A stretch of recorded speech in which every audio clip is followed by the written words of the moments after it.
আজকের এই 12টার শো দেখলে মনে করবেন আপনারা যে একেবারে করোনার থেকেও ভয়ঙ্কর মাটি চুরি, বালি চুরি, নদী চুরি, পুকুর চুরি।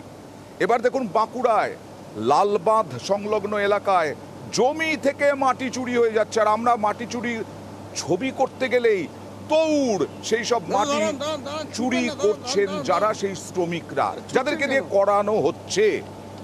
দেখুন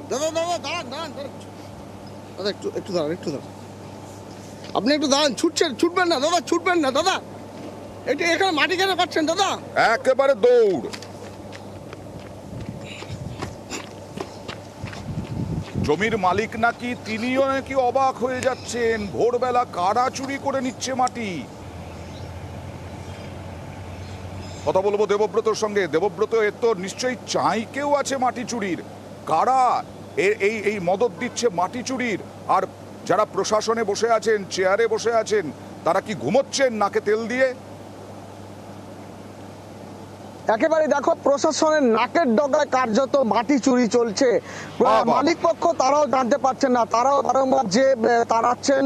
আমরা সকালে ক্যামেরায় ছবি করতে গেলে আমাদের দেখে ছুট দিতে থাকে, জঙ্গলে ঢুকে থাকে শ্রমিকরা। যেমনটা স্থানীয় বাসিন্দারা অভিযোগ করছে যে প্রশাসনের একাংশের মদত রয়েছে। এই মদতেই এই মাটি মাফিয়ারা দিনের পর দিন এইভাবে করে মাটি উত্তোলন করছে বিষ্ণুপুর শহরের পাশে লালবাগ সংলগ্ন এলাকা থেকে। জ্বালিয়ে রীতিমতো একেবারে নাকের ডগায় কাদের অফিস আছে? ওই জমির পাশে কার অফিস? বিডিওর অফিস না বিএলআর অফিস না পঞ্চায়েতের অফিস?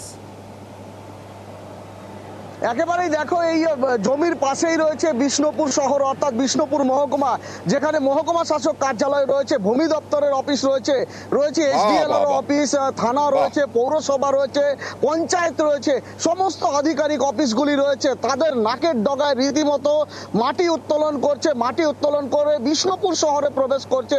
এত নিরাপত্তা, এত সিসিটিভি ক্যামেরা, তার সত্ত্বেও কি তারা দেখতে পাচ্ছে না? একেবারে এই প্রশ্নটা তুলছে কিন্তু চাই কে? এইটা দেখো, দেখা যায় কিনা দেবব্রত, এর খোঁজ পাওয়া যায় কিনা। আর এই আধিকারিকরা, তাদের বক্তব্য চাই। শুধু বসে থাকলেই হবে না, শীতের রোদে রোদ পোয়ালেই হবে না, কাজটা করতে হবে। অধিকাংশ দিন আসছি, দেখছি এই সামনে দিকটা, বাঁ দিকটা, জঙ্গলের বাঁ দিকটাতে মাটি কাটা হচ্ছে, মোড়াম কাটা হচ্ছে, ট্রাক্টরে করে লোড হচ্ছে। কিন্তু বেলা হলে আস্তে আস্তে দেখছি নাই হচ্ছে, ওই ভোর দিকে বা সকাল দিকে ওইটা হচ্ছে। না বৈধ না অবৈধ আমি বলতে পারছি না, তবে যেহেতু ভোরের দিকে, দিনের মধ্যে করছে না, ভোরের দিকে করছে, তাহলে একটু তদন্ত হওয়া দরকার আছে আমার মনে হয়। এই মাটি নিচ্ছ, কোনো চালান আছে, কাগজ আছে? কোনো কাগজ নেই, তাহলে মাটি বইছো? ও এইভাবে অবৈধভাবে মাটি বিক্রি করছে? কতদিন বলছো? এই আজকে প্রথম। জমির মালিক অবশ্য কিছুই জানেন না। তিনি বলছেন যে জমির মালিক, তিনি বলছেন আমি তো একেবারেই জানি না কিছু, কিন্তু তার জমি থেকে মাটি চুরি হয়ে যাচ্ছে দিনের পর দিন। আমার ওইটা একটা জমি আছে, আমার জমির উপরে একটা বাঁধ আছে। সে বাঁধটার থেকে রাত্রেবেলায়, ভোরবেলায় যখন পাচ্ছে এসে ট্রাক্টরগুলো এসে মাটি তুলে নিয়ে চলে যাচ্ছে। ওটা আপনি করছেন? না না, ওটা তো আমাদের রাখা আছে, আমরা কোনো মাটি কাউকে দিতে চাই না, সব লুকিয়ে সব জোর করে তুলে নিয়ে চলে যায়। কারা করছে? ওই বিভিন্ন ট্রাক্টর আছে, ট্রাক্টরগুলো আসছে তখন তুলে নিয়ে চলে যাচ্ছে। বুঝতে পারছি না তো, ভোরবেলায় চুরি করে নিয়ে যাচ্ছে। প্রশাসনের নাকের ডগায় মাটি চুরি হবে তা ধরতে পারবে না কোনো আধিকারিক, কোনো দল। আর ওখানে বসে বসে রাজনৈতিক তরজা করবেন। চুরি রুখুন আগে, রাজনৈতিক তরজা তো করবেনই। আপনারা রাজনীতির কারবারি এছাড়া আর কি করবেন? এটা তো মানে যেমন করে লুটে বুটে খেতে হবে, কারণ সরকারটা চলে যাবে কিছুদিনের মধ্যে, যে যেখান থেকে পারে। এতে প্রশাসন এবং তৃণমূলের নেতারা সার্বিকভাবে জড়িত। চালান নেই, ডিসিআর নেই, মোরাম চলছে, বালি চলছে, মাটি চলছে। তো এ তো সরকারের নীতি হয়ে গেছে যে লুটে বুটে খাও। এখানে কোনো রকম কারোর সঙ্গে কোনো কম্প্রোমাইজ নেই, এবং যারা করছে নিশ্চয়ই কোনো অসাধু ব্যবসায়ী ধরনের ঘটনা ঘটলে তার বিরুদ্ধে নিশ্চয়ই কঠোরভাবে দমন করা হবে। দেখুন, বিজেপির কি বলছে সেটা আলাদা কথা। বিজেপির এখন মরিয়া হয়ে গেছে, পায়ের তলার মাটি নেই। তারা মরিয়া হয়ে ভাবছে যত রকম কুস্তা যদি রটিয়ে যদি কিছু ফায়দা তুলতে পারে। শুধু চুরি, শুধু চুরি, বালি পাচার। এবার ঝাড়গ্রামেও বালি পাচার, নদী থেকে বালি পাচার হয়ে যাচ্ছে দিনের পর দিন। আর আমাদের ক্যামেরা দেখে দৌড়চ্ছে ঠিকই, কিন্তু বালি পাচার হচ্ছে কাদের মদতে? দেখুন সেই ছবি।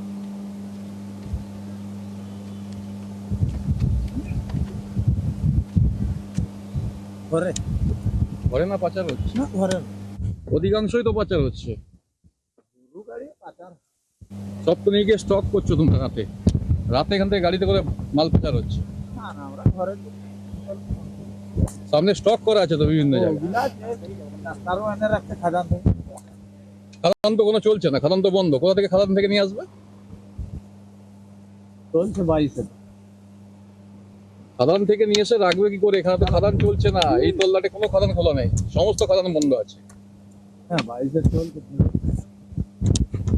ফেরুয়ার খাদানও বন্ধ আছে, কোনো খাদান খোলা নেই। কথা বলবো রাজুর সঙ্গে। রাজু, কতদিন ধরে এই বালি পাচার চলছে আর বিএলআরও অফিস কি করছে? দেখো অরিন্দা, প্রথমেই বলবো ভূমি দপ্তর এবং জেলা প্রশাসনের এক অংশের আধিকারিকের মদতেই মূলত এই ধরনের কারবার চলছে জেলা জুড়েই। কারণ নাকের ডোগায় যেভাবে বালি চুরি হচ্ছে তা নিয়ে তৃণমূলের যে প্রাক্তন পঞ্চায়েত সমিতির সভাপতি তিনি অভিযোগ করছেন জেলা প্রশাসনের এক অংশের আধিকারিক যুক্ত রয়েছে, যার ফলে এই ধরনের ঘটনাগুলি ঘটছে। যদি জেলায় বিভিন্ন জায়গায় দেখা হয় এভাবেই বালি চুরি হচ্ছে। এখানে গরুর গাড়িতে করে বালি নিয়ে আসা হচ্ছে, যার বাড়িতে স্টক করা হচ্ছে, যিনি এই বালি দেখভাল করছেন তাকে জিজ্ঞাসা করলে তিনি বলছেন ঝাড়গ্রামের মালিক। ঝাড়গ্রামে জেলা প্রশাসনের আধিকারিকরা রয়েছেন। জেলা প্রশাসনের যে সমস্ত আধিকারিকরা এই তৃণমূল নেত্রী অভিযোগ করছেন বিএলআরওর দিকে, দেখি। অবৈধভাবে বালি চলছে, আমরাও বিভিন্ন সূত্রে খবরটা পেয়েছি। এমনকি আমাদের তৃণমূল কংগ্রেসের যারা দলের লোকজনের কাছ থেকেও বিভিন্ন সময় আমরা এই খবরগুলো পাই। অবৈধভাবে বালি চলছে, এতে পরিষ্কার সরকারের একটা ক্ষতি হচ্ছে। এত মানে অনিয়মভাবে বালি চলছে, আমাদের মনে হচ্ছে এই বালি ব্যবসাকে কেন্দ্র করে কিছু উচ্চ পদস্থ আধিকারিকও জড়িত। রাজু, অবাক কাণ্ড। মুখ্যমন্ত্রী বারবার হুঁশিয়ারি দিচ্ছেন প্রশাসনিক বৈঠকে বালি পাচার রুখতে হবে, আর প্রশাসনের অধিকর্তা আধিকারিকদের একাংশ তারাই চুরিতে জড়িত। তদন্ত হচ্ছে না কেন? এই গল্প শেষ।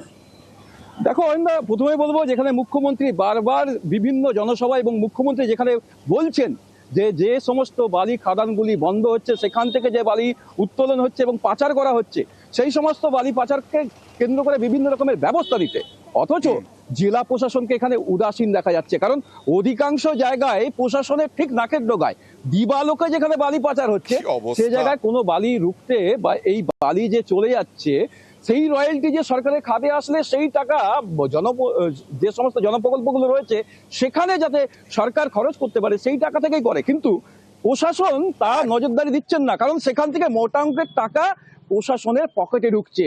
আর এই সমস্ত বালির যারা ফোরেরা রয়েছেন তাদের কাছ থেকে মোটা অংশের টাকা নিয়ে রাতের অন্ধকারে সেখান থেকে বালি তোলা হচ্ছে এবং দিবালোকে সেই বালি পাচার করা হচ্ছে, অথচ প্রশাসন কোনো রকমের কোনো ব্যবস্থা দিচ্ছেন না। এই চুরিতে মদত দিচ্ছেন তাদের বিরুদ্ধে তদন্ত হোক, তাদের বিরুদ্ধে ব্যবস্থা নেওয়া হোক। অত সহজ নয়। সরকারি চাকরি করবেন, সরকারের থেকে মোটা মাইনে পাবেন, আবার চুরিতেও মদত দেবেন, এটা চলবে না। স্থানীয়রা কি বলছেন দেখুন। এই যে গরুর গাড়িতে তোলা, এটা অবৈধ তো? হ্যাঁ অবৈধ। খাদান তো বন্ধ। বন্ধ। খাদান কি বন্ধ রয়েছে? বন্ধ রয়েছে। কতদিন ধরে? হ্যাঁ কতদিন ধরে? ও অনেকদিন ধরে, বছর খানেক হয়ে গেল বন্ধ। এখানেও দেখছি স্টোর করেছে, পালিয়েছে।